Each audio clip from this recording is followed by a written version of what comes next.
alahum a'immatan wa naj'alahumul warithin. Wa nuridu, dan kami menginginkan annamunna, untuk memberikan karunia alal ladzina stud'ifu, kepada orang-orang yang tertindas. Kalau orang tertindas mendapat karunia berarti terlepas dari penindasan. Orang terjajah berarti terlepas dari penjajahan, berarti Allah limpahkan, karuniakan kemerdekaan. Ayat ini menunjuk pembebasan Bani Israel setelah sekian ratus tahun berada di bawah perbudakan Fir'aun dan bangsa Kipti di Mesir. Lalu ayat itu berlanjut, wa naj'alahum a'immatan, dan akan kami jadikan mereka menjadi pemimpin di muka bumi, wa naj'alahumul warithin, dan kami jadikan mereka sebagai pewaris buminya Allah Subhanahu wa ta'ala. Kita diberikan karunia oleh Allah dengan kemerdekaan pada tanggal 17 Agustus 1945. Memperingati hari kemerdekaan bagi kita bagian dari idharus syukur, menampakkan kesyukuran kita kepada Allah atas limpahan kemerdekaan yang telah diraih oleh bangsa ini setelah sekian lama terjajah oleh beberapa bangsa yang datang ke Nusantara ini. Itu artinya kita memperingati kemerdekaan bukan sekedar seremoni tanpa makna, tapi mengingat kembali akan karunia Allah yang Allah limpahkan kepada bangsa ini yang tidak pernah lelah dan letih berjuang untuk membebaskan dirinya dari penjajahan. Maka ketika negara ini dimerdekakan, para pendiri bangsa sepakat menyebut bahwa kemerdekaan ini adalah berkat rahmat dan karunia Allah Subhanahu wa ta'ala. Nggak makai ngaku-ngaku ini perjuangan saya kayak orang sekarang, tapi ini dari Allah. Itulah hebatnya para pejuang-pejuang kita. Dan mereka yang telah mengorbankan segalanya demi kemerdekaan, boleh jadi mereka tidak menikmati dari kemerdekaan itu, tapi kitalah sekarang anak-anak cucunya yang menikmati era kemerdekaan. Maka ketika Allah mengatakan akan menjadikan mereka yang sudah terlepas dari penjajahan itu, akan kami jadikan pemimpin dan pewaris, apakah semua kemudian kita ini akan menjadi pewaris bumi Allah yang telah Allah lepaskan dari penjajahan tadi? Tarikan ayat di dalam surah yang lain, annal arda yarithuha ibadiyas salihun, bumi ini akan diwariskan oleh Allah kepada hamba-hamba yang baik, yang senantiasa berusaha menjadi baik dan terus-menerus memperbaiki kualitas diri. Dimulai dengan islahun nafs. Maka saya kadang-kadang suka ikut nyinyir ketika orang nyinyirin orang lain. Jadi saya ikut-ikutan nyinyir, tapi nyinyirnya nyinyirin sama orang yang suka nyinyirin orang nyinyir. Betul.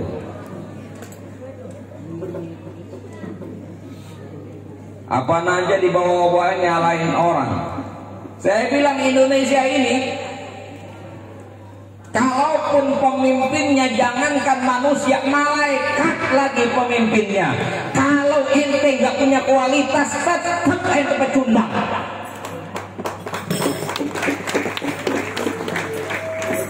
Tapi kalau kita berkualitas, walaupun pemimpinnya setan sekalipun, tetap kita akan sukses.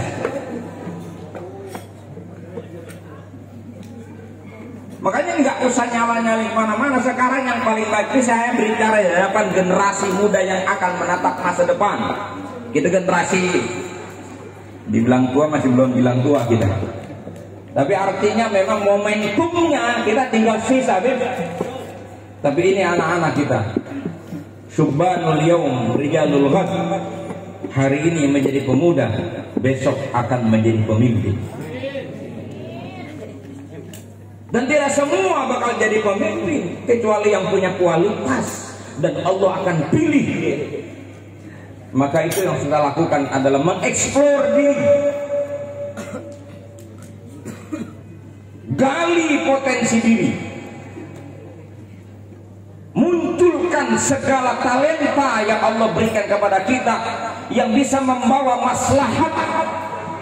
maslahat bagi diri kita, maslahat bagi orang lain dalam koridor syariah tentunya. Kalau kita bicara Islam, ya kalau tibang nyanyi-nyanyi kayak Farel sih biasa, tapi kan gegernya senusantara. Pulang pun disambut, santrinya udah dapat juara, pulang tetangganya nengok juga kagak. Betul. Yang udah jadi juara internasional aja nggak ngeh tuh tetangganya, nggak ada yang viral. Tibang nyanyi joget-joget, mewah sekali sambutan dunia itu. Tapi kita kalau berkualitas disambut bukan lagi dengan manusia. Allah sediakan malaikat-malaikat untuk menyambut kita semua. Bahkan ada ayatnya, innal ladzina qalu rabbunallahu tsumma istaqamu tatanazzalu alaihimul malaikah alla takhafu wa la tahzanu wa abshiru bil jannati allati kuntum tu'adun. Sesungguhnya orang-orang yang menyatakan Tuhan kami adalah Allah, lalu mereka istiqamah dengan imannya, di saat-saat genting fitnah kehidupan menyertai dia ketika meninggalkan dunia, Allah gelarkan karpet merah, malaikat-malaikat diturunkan mendampingi kita untuk menghadapi fitnah agar selamat mendapatkan husnul khatimah. Dan malaikat-malaikat itu membisikkan kepada kita, jangan kau takut, jangan kau khawatir, Allah sudah sediakan surga untuk tempatmu.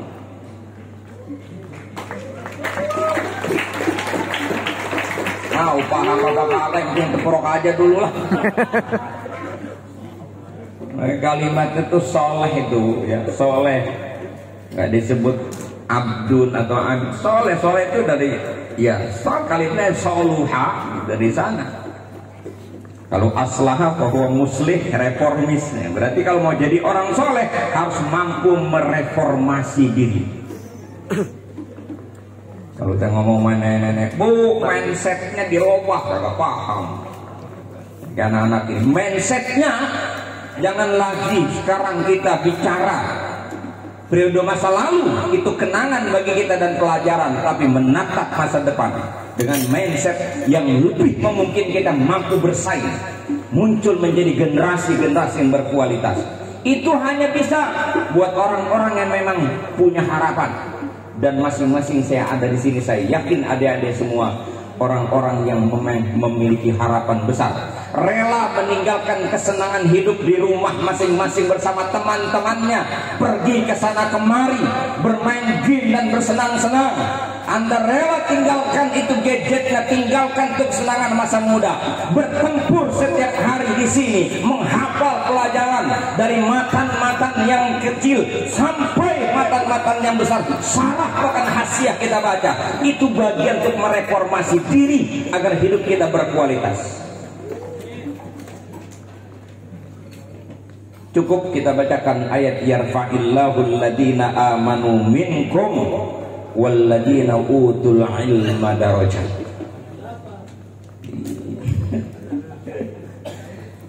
Yarfa'illah, akan diangkat oleh Allah derajat kita.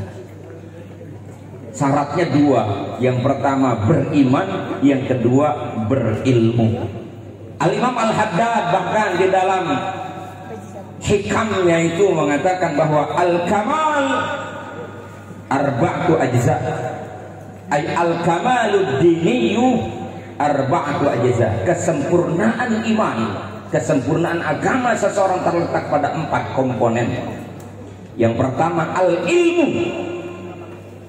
Ilmu yang dimaksud bukan cuma sekedar ilmu teori, tapi ilmu terapan yang bisa mengantarkan manusia mengenal Tuhannya, lalu menyadarkan dia untuk tunduk kepada Tuhannya lewat al-amal bihukukillah, al-qiyam bihukukillah. Ilmunya menuntun dia menjadi hamba-hamba Allah yang taat dan patuh. Imannya menghantarkan dia untuk selalu sadar mengambil posisi penghambaan kepada Allah Subhanahu wa ta'ala. Lalu yang ketiga adalah ikhlas, tasfiyah malillah, mensucikan diri dari segala apapun yang terkait urusan kita dengan Allah, tidak boleh bercampur dengan unsur ujub, riya, sum'ah dan sebagainya. Dan yang terakhir, at-tabarri minal haul wal quwwah, melepaskan diri dari klaim sepihak bahwa kita punya kemampuan. Tidak, al-i'timad 'ala Allah, tetap bersandar kepada Allah Subhanahu wa ta'ala. Dan Allah tidak akan menyalahi janji bahwa orang-orang yang benar-benar beriman kepadanya, lalu kemudian mengamalkan, melaksanakan apa yang Allah perintah kepadanya dan membersihkan penghambaannya hanya lillahi ta'ala, lalu kemudian al-i'timad 'ala Allah, fahuwal insanul kamil wal waliyul mujtaba, maka dia akan menjadi manusia sempurna dan akan menjadi kekasih-kekasihnya Allah yang dipilih di atas muka bumi. Ini semua calon-calon wali yang sedang kita tatap ini. Kalau ini wali murid ini, wali, orang yang disayang oleh Allah Subhanahu wa ta'ala. 4 komponen. Maka ambil kesempatan itu. Saya kalau boleh balik muda lagi, saya mendingan begini lagi ngaji. Iya, tapi udah nggak bisa. Laitas syababa itu nggak mungkin balik lagi. Tapi belum juga terlambat. Minimal saya masih punya anak, masih punya generasi yang saya selalu dorong mereka, dan saya tidak menjanjikan dunia buat mereka. Kejar akhiratmu, duniamu Allah akan berikan warisan. Warisan itu limpahan akan diberi oleh Allah Subhanahu wa ta'ala. Maka saya bilang, jangan kau harap dapat warisan berupa harta dari ayah, dari bapak. Bapak akan jungkir balik memberikan biaya pendidikan sampai kemanapun kamu mau, akan saya perjuangkan. Karena itu cara yang terbaik, dan Allah meletakkan kemuliaan kita pada keimanan kita dan ilmu yang kita punya.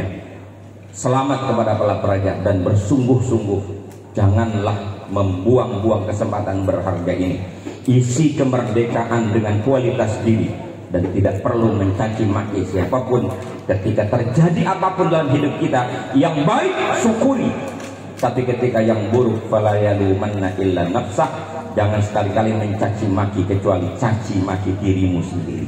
Terima kasih, mohon maaf. Wassalamualaikum warahmatullahi wabarakatuh.